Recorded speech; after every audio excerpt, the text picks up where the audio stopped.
Hello, good morning. How are you all? What day is it today? It's Friday the 22nd. I'm getting ever closer to the big day. The big day. Hope you're all ready for Christmas, because I think today would be, well, today and tomorrow is kind of like your last shopping days, like shopping in person days, really, isn't it? Because I doubt if, come on then. She has to get in on it, don't. People don't want to see your bottom.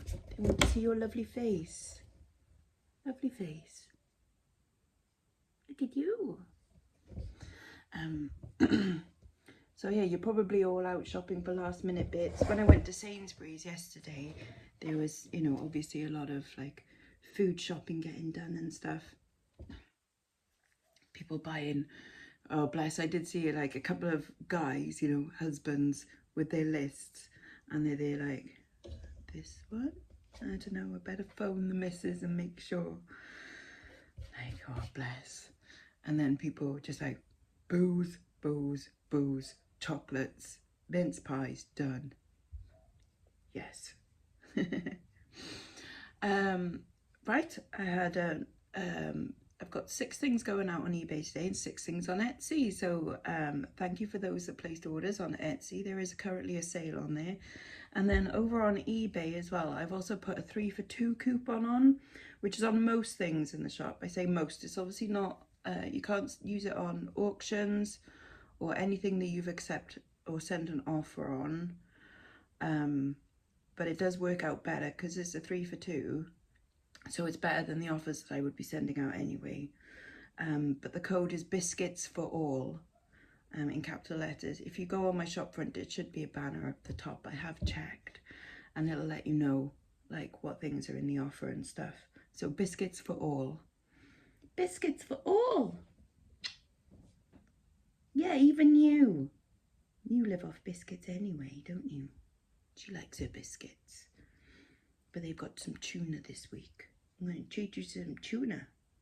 Say, yeah. Shizma loves tuna. She, oh, no. Tilda's like, where's the biscuits? She just likes biscuits. No, treats, dreamies. You can't have dreamies all the time. They're treats. Says she that's like, chocolate. I don't even want chocolate that much, but but it's there. Terrible Christmas, isn't it? Terrible. Anyways, yeah, so lots of things going out, sales happening and stuff, which is pretty cool. So I am going to go and grab the things that are going out, and I'll be back in a minute. Okay, here is what is going out. Okay, a job lot of gemstone jewellery. Can't see it very well in there, but there's a whole bunch of things. That sold for $19.99. Some ethnic style jangly bell earrings. They sold for $9.99. A little suspended heart on its 14 carat gold filled chain. That sold for $10.99. This Impressioni Baroque pearl necklace, £6.39. And going to regular Wendy, hello Wendy, for £17 altogether for one of the bracelets that I got from Leon, and then these Creole earrings, so that's pretty cool. And then over on Etsy, ooh, a couple of you have left messages, which is really cool. So going to Maria, she says she's a big fan, and she's glad that she found my Etsy shop. Thank you very much. We've got some lovely twisty hoop earrings and this cute little amber nugget necklace. Going to Amand. She said, could you give this a little shine? I will indeed. I've got some polishing stuff to you. She says that she hopes that me, and the fluffs have a cracking Christmas. Thank you very much, Mand. And yes, indeed, I will shine your little ankle bracelet up for you, for sure. This is one that I'm sad to see go, but that's why I list it, isn't it? For it to sell eventually. But like, this is the one with the beautiful enamel kingfisher. Just, I get jealous, but it's like, you don't have to list it, you don't have to sell it, But I'm like, I know, but then I'll just end up with loads of things, which I've got anyway. And they'll just, yeah, you know what I mean, don't you? I'm glad it's going to go to someone and they're going to wear it and it's all good. I'm pretty sure, yeah, Maria has bought from me before, and this time she's got this cuteness little bracelet with a moonstone. I'm pretty sure it's a moonstone, or is it just glass? I'm not sure.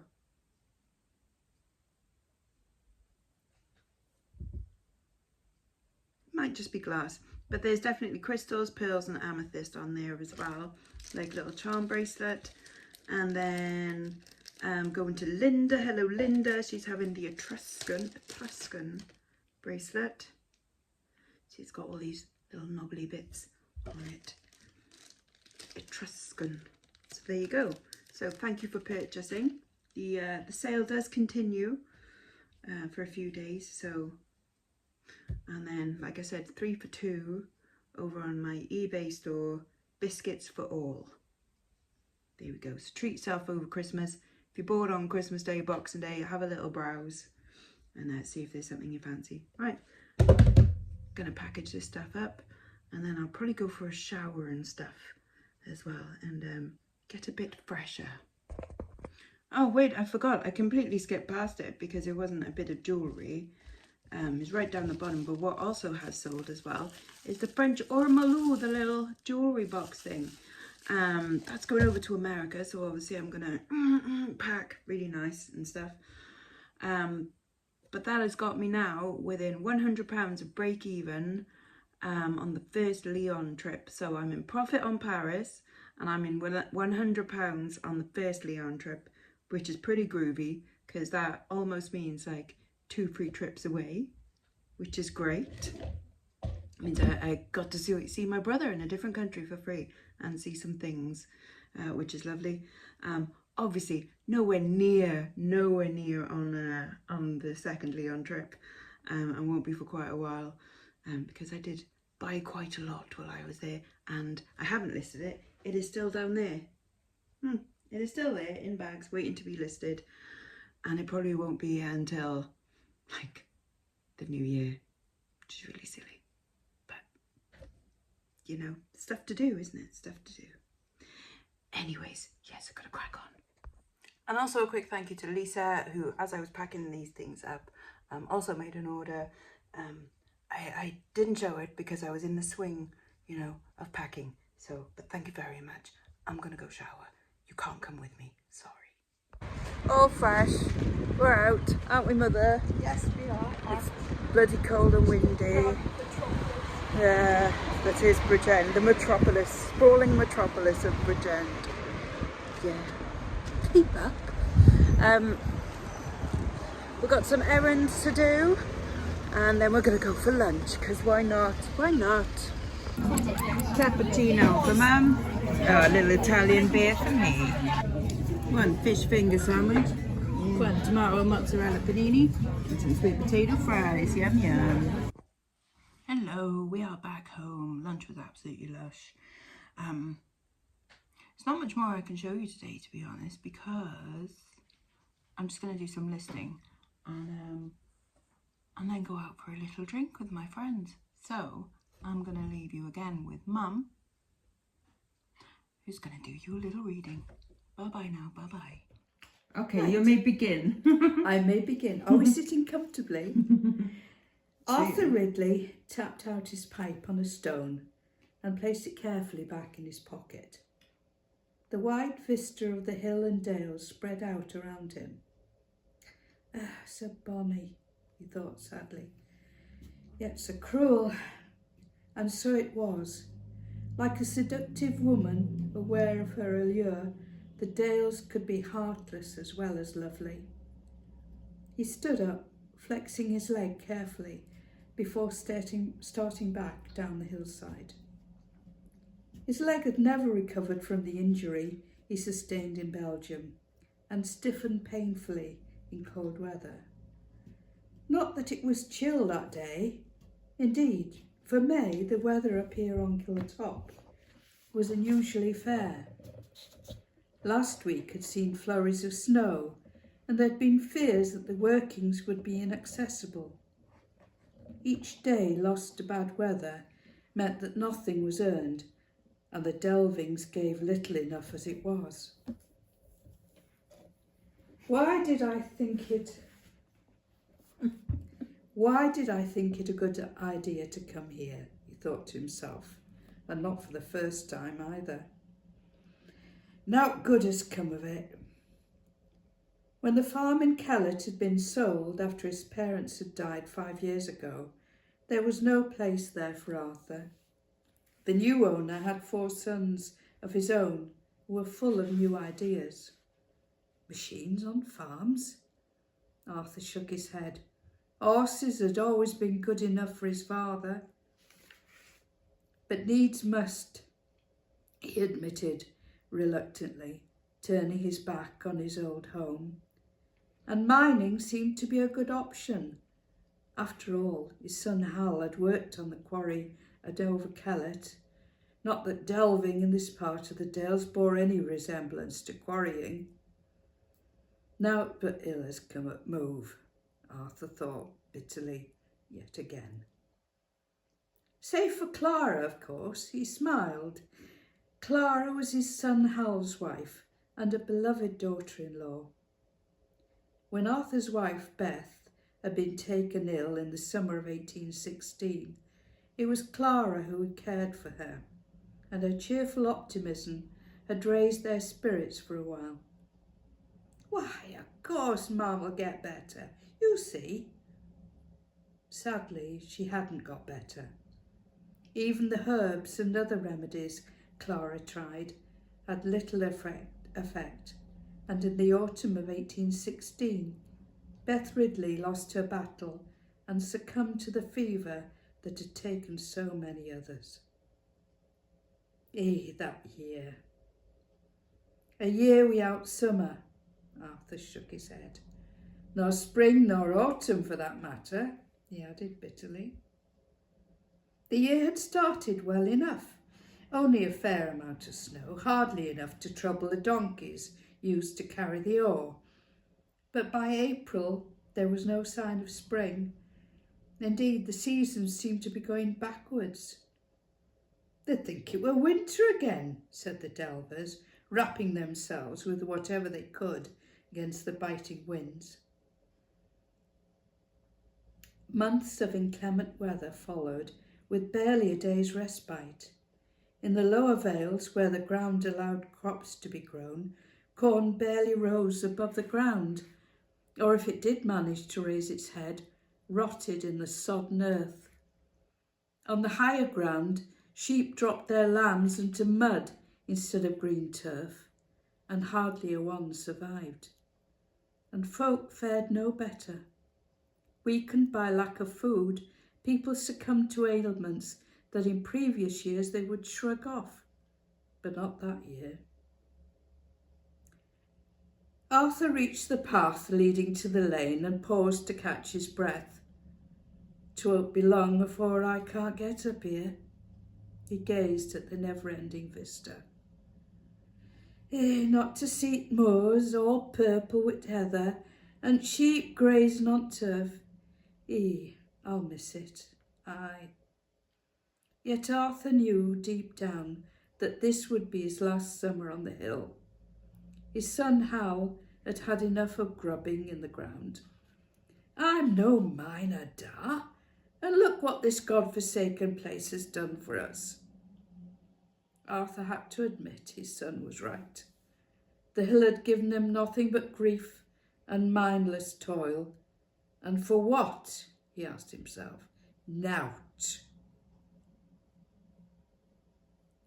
"Where's Da?" "Gone up Gill Top," Clara replied. "Said he would be back afore supper." I don't like him going so far with that leg of his," Hal remarked, glancing out of the window at the gathering clouds. "He looks black over Will's mother's." "Your Da knows that path well enough, Hal, and it gives him a mite of comfort." Hal nodded.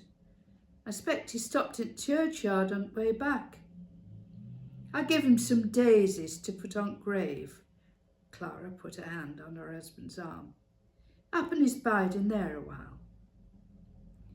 Hal peered out at the gathering gloom. If he's not back soon, I'll take a walk up to meet him. He'll not want thee mithering, Hal. Thee knows how proud he is. Clara touched his arm, and he turned to her. She was nearly 4 months into her first pregnancy, and her rounded belly was beginning to show. Hal put his arm about her waist. Won't be able to do this soon, he joked, squeezing her gently. Are they sure 'tis only the one? Clara jabbed him with her elbow. Don't be so daft, she laughed. Arthur Ridley paused by his wife's grave. The daisies that Clara had given him earlier had begun to wilt already. Here, now, lass, he remarked, looking down at the faded flowers. Now here, anyways. True enough, lad, Will Heeler agreed, resting his arm on the wall. Arthur had met the delver coming down from the workings. How goes it, Will? Made thy fortune yet? It was a joke between the two men that one day Will would find a vein of war so deep that he would be able to live the rest of his life in comfort. Will grimaced. Hey, lad, it's same old story, them as has it keeps it. Arthur nodded. Muck always falls on biggest deep. It was well known that the best mines were in the hands of wealthy landowners. Well, don't the Lord help those that help the sen? Arthur smiled. His friend pointed a finger across the hillside to the mounds of earth. Yeah, but the Lord helped those found helping themselves. Last month, 2 men had been beaten for attempting to mine on Julius Reeves' land. Knocked young Danny into the middle of next week, Will muttered bitterly. Hey, that Reeve is no gentleman for all his breeding, Arthur spat. That's right enough, Arthur, lad, but that's the way of it. Aye, Arthur agreed, as he picked up his cap and turned to go. Going home? I'll go with thee as far as Duck Street. The 2 men walked together along the lane. Your lad still minded to leave Till? Arthur nodded. Here's that. Where to? Back to Kellet? Arthur shook his head. Not there for us. And lad's minded to try York. Nay, but there's no kin there. Arthur shrugged his shoulders. He's been talking to that carrier, one from Ripon. Seems as there's plenty of work in York. Doing what? Building. Stonework. Making bricks. Bricks, so he says. Well, the delver frowned. And good luck to him, too. Have a chocolate. Oh, thank you. Well My done, treat Mummy. for that. Yeah, lovely.